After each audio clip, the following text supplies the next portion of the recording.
welcome to Straight Talk. You know, we often talk on the show about drug addiction, drug treatment, where people need to go for help, and what's the best help, and, you know, trying to educate the public about how do we help the people that really need help the most. Today, we're going to talk about the next phase of drug treatment, which is what we call aftercare. You know, a lot of people that use drugs will relapse. We want to prevent that, and we want to give them a place to live where that's clean and drug-free. So we're going to talk a lot about that today. And joining me is Zach Snitzer from the Maryland Addiction Recovery Center and Tim Weber from Weber Homes, Recovery Homes in Carroll County, right? Yes, Isn't that where Carroll County. Most of where your homes are. Thanks for joining me, guys. Thank you. Let's talk Thanks for having us.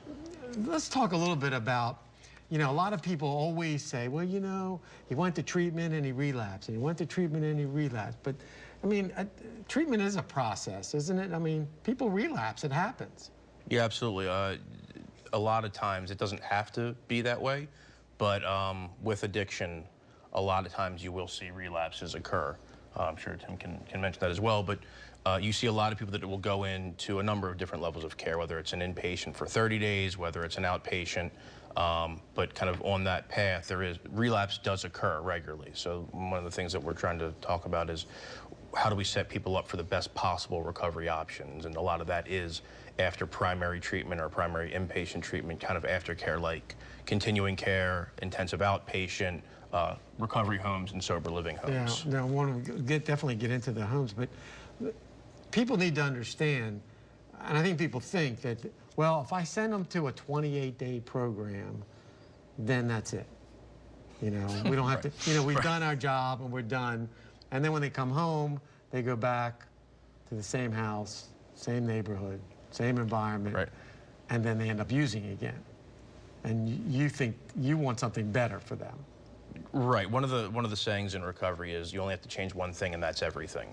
And that includes a lot of the living environment afterwards. So there's this, I guess, this old school thought process of a parent or a loved one will take the person with the addiction to an inpatient facility, a 28-day, a 30-day facility, drop them off at the door and say, fix my son, fix my wife, fix my husband, whatever the case may be, and then return him cured. And that's not the case.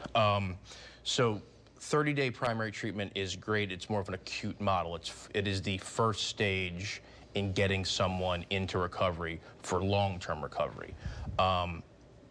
There are studies that show the longer someone is engaged in some form of treatment, whether that's primary inpatient treatment all the way through the extended care to a recovery house or a sober living house, the longer they are engaged, the better their success rate, quote unquote, or the better their outcome will be.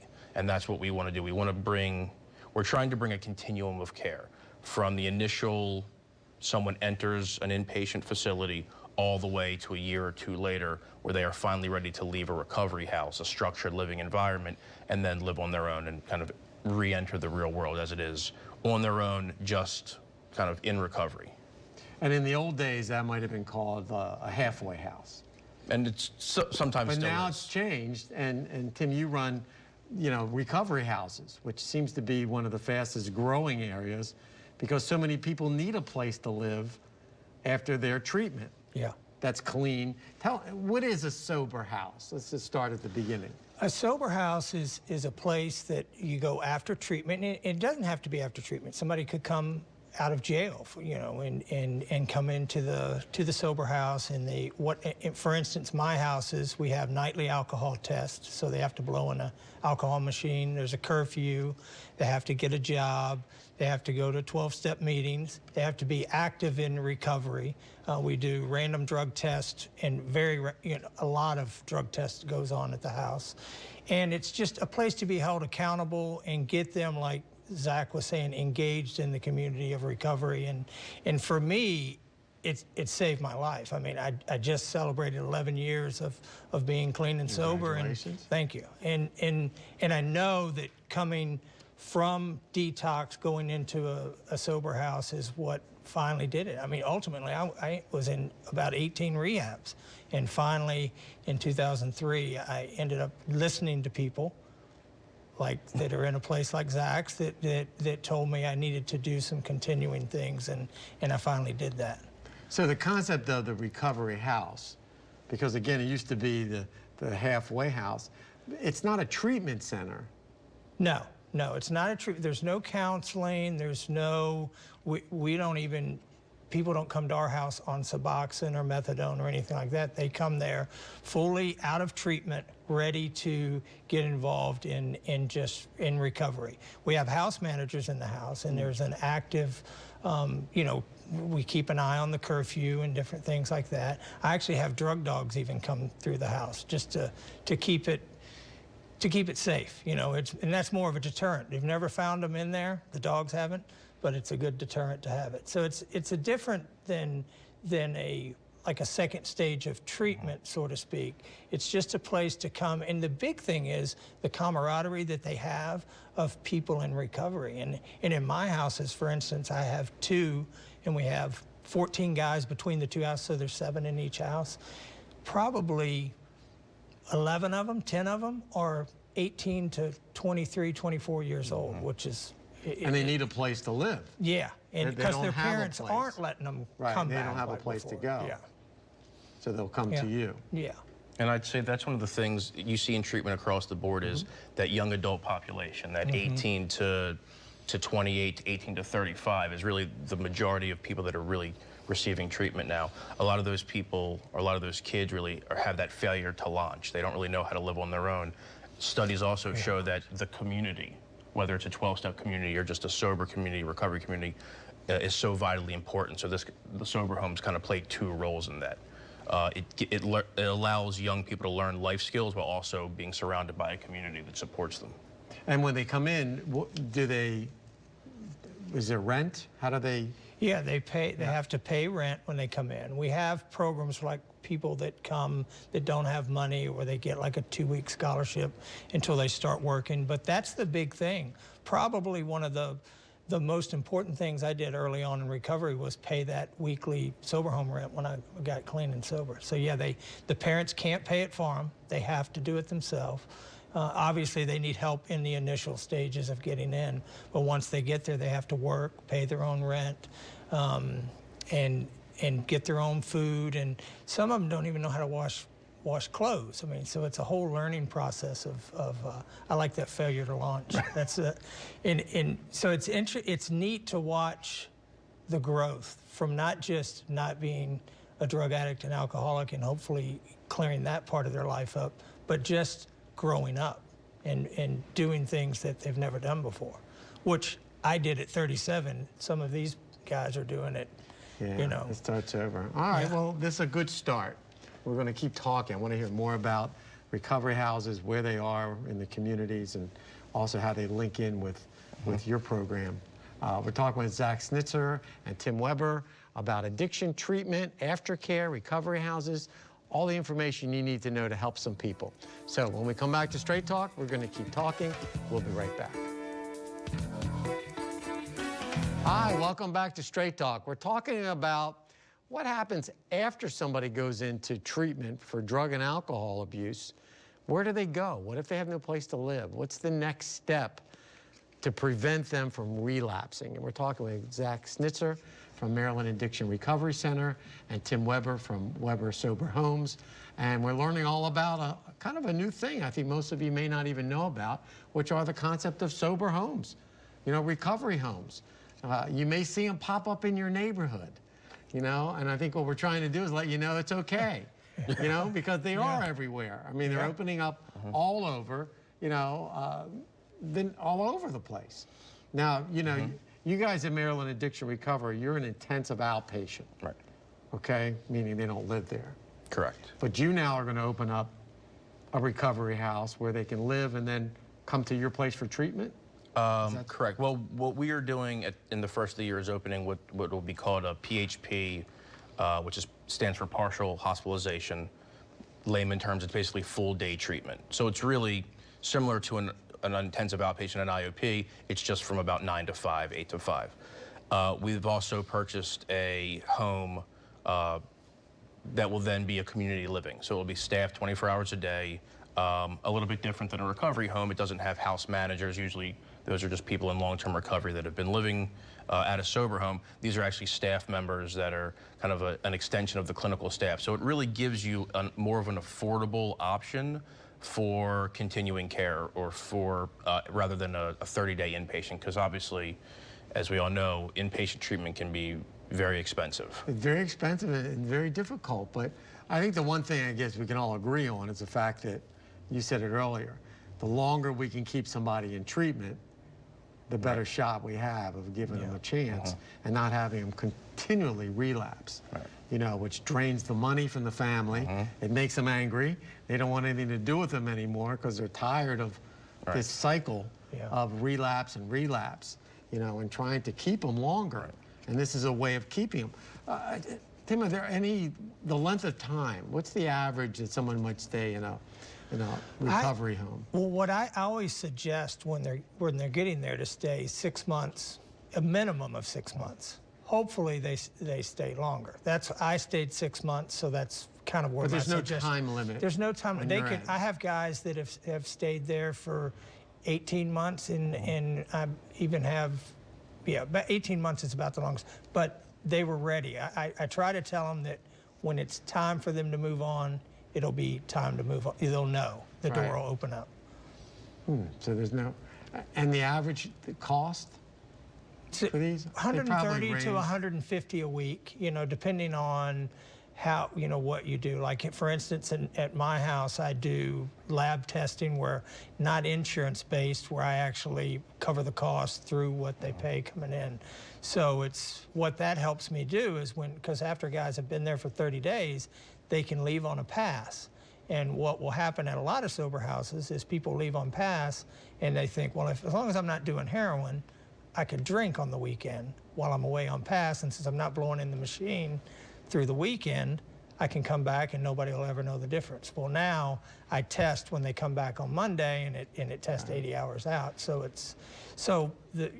that's a big thing that I do, is try to keep up with what they're doing on the weekend and do the drug testing. So that's what fluctuates the cost. And I guess standards and uniformity for recovery houses that are out there, when people are looking for one, you know, they should be standardized, but they're not. No. Not at this point. No.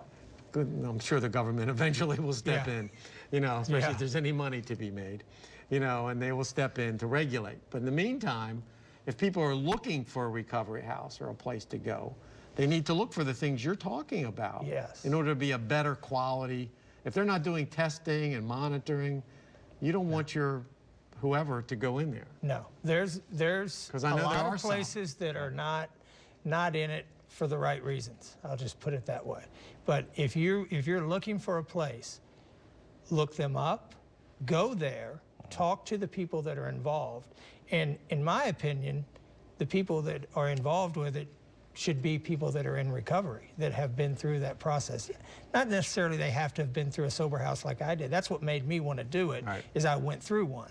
But at least know that they know a little something, because we as addicts can be very sneaky and tricky, and if you haven't been there, a lot of times you could do more damage than good, I mean, with some of the houses. Right. So just invest. The big thing is investigate, you know, and if you have a place that won't let you come in and talk to them and know what's going on, it's probably not a good place to be. And as far as medications, if they're on meds or anything like that, do you accept that, or is there, how far does that go? From treatment, like if they're on maybe an antidepressant, but obviously no benzos, and for instance, my houses, they can't be on medical treatment. In other words, no Suboxone, no methadone. No narcotic treatment. No narcotic treatment like that. I'd say there are houses, just so people understand, there are certain houses I know in the city that allow that, but those only for that population, people that are on methadone, people that are only on Suboxone. Then there are a lot of houses like Tim's that are more recovery homes that are abstinence based, that are no narcotic medication. That's just the way that I did it. And I actually have a brother who is 13 years clean and sober, and he did it through the process of 6 months on methadone and went through that way. You know, it's just, it becomes too much to try to keep up with all that. So I just keep mine recovery based, and not that people with Suboxone and methadone can't be getting into recovery, because I have a lot of friends that do that and go that route. It's just, for me, I chose to not do it that way at the house. And it's hard to mix those populations. You can't have somebody a heroin addict that's sober with people that are on methadone or on Suboxone. It just doesn't really work very well. So when it comes to opening more of these, I mean, this is your investment. This is your business that you do. Maryland Addiction Recovery is your business. You know, you're not getting government dollars to do this. You don't see very many government recovery houses. No. These are mostly private. Yeah. So people, you need help, I guess. Yeah. Donations, people contribute. Yeah. You know, you're in Carroll County. You're in the whole region. You're housed in Towson, but you serve the whole state pretty much of what we're doing. But you would, and we've got, websites up there, and you have a website? Yeah, it's WeberAddictionGroup.org. Okay. And if you Google Weber Sober Homes, you can pretty much find Weber me Sober that one. Homes. All right, well, we're going to keep talking about this because it's good information. Yeah. When we come back to Straight Talk, we're going to keep talking about recovery houses, and what you can do to help. Stay with us. We're coming right back to Straight Talk.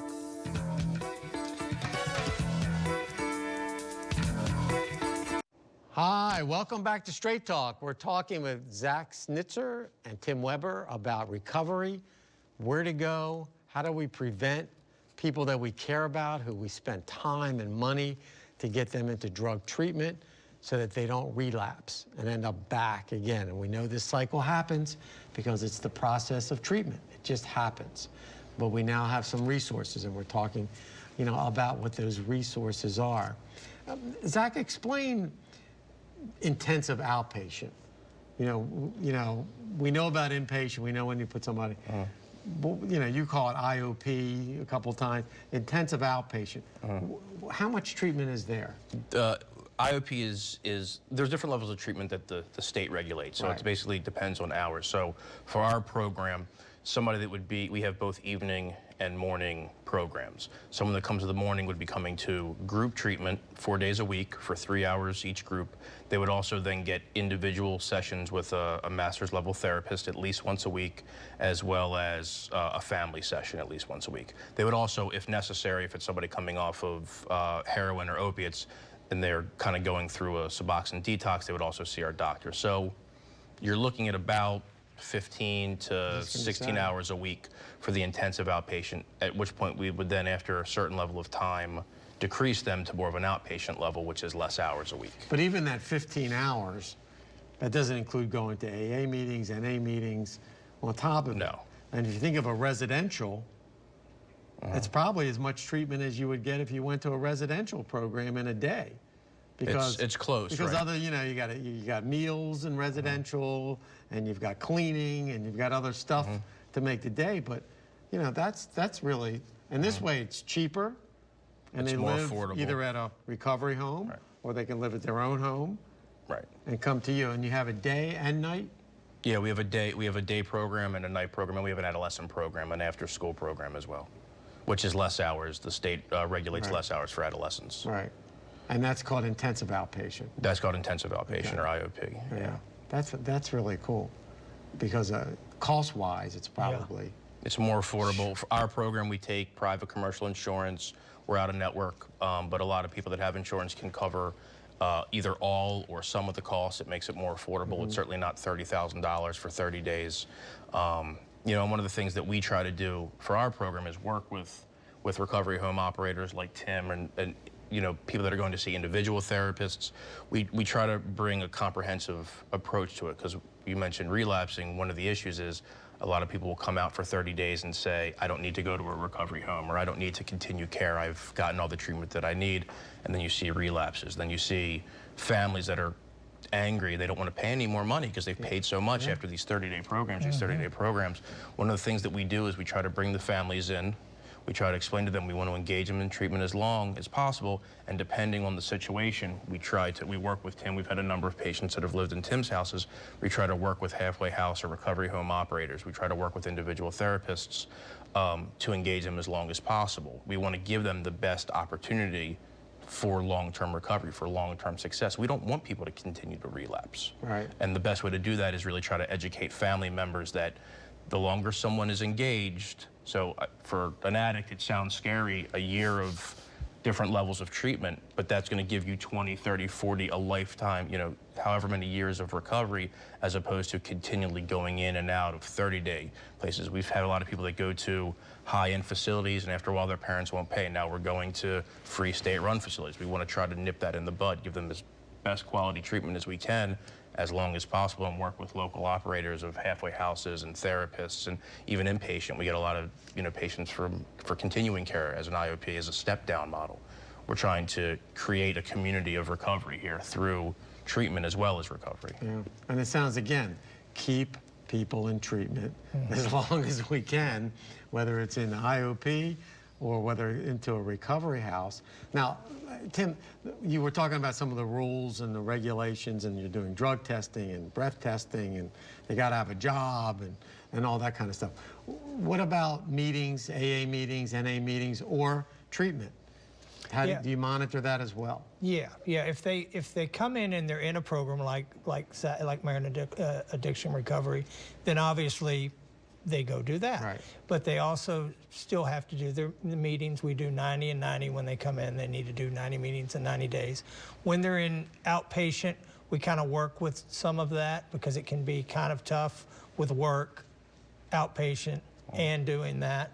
But they have to have a slip sign, and when they have the slip sign, it gets turned into the house manager each week. So we really watch that. And me being in recovery, I'm around a lot of the guys that are in my house, so I pretty much see them a lot too. So it kind of works out that way. Right. Being in recovery myself. Right. And employers are probably more apt to hire someone who they know has a home. Yeah. Some stability. They're clean a little bit.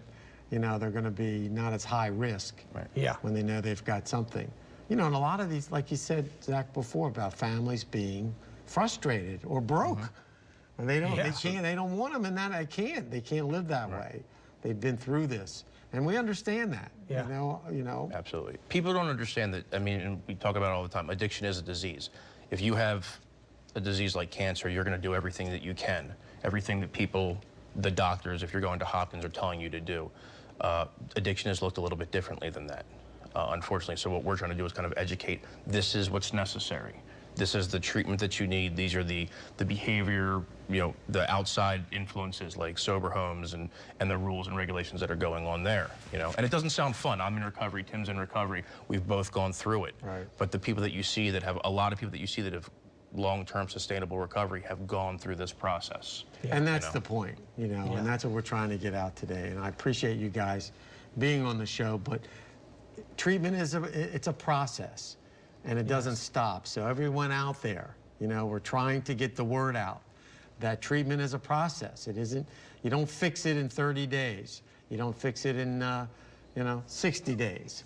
It's a long-term process, and that's the key to all this. Yeah. And not to think that, well, I'm spending, $40,000 to send them to a 28-day program, that they're, going to come back as a 30-day wonder and everything's going to be great, we talk about Michael Phelps, a lot of publicity going into treatment, and, it's great, but it has to be reinforced, over and over again. It's great. I'd say it's great that people go into treatment, but really what's key is what happens after they leave treatment. Yeah. So anyway, good luck, you guys.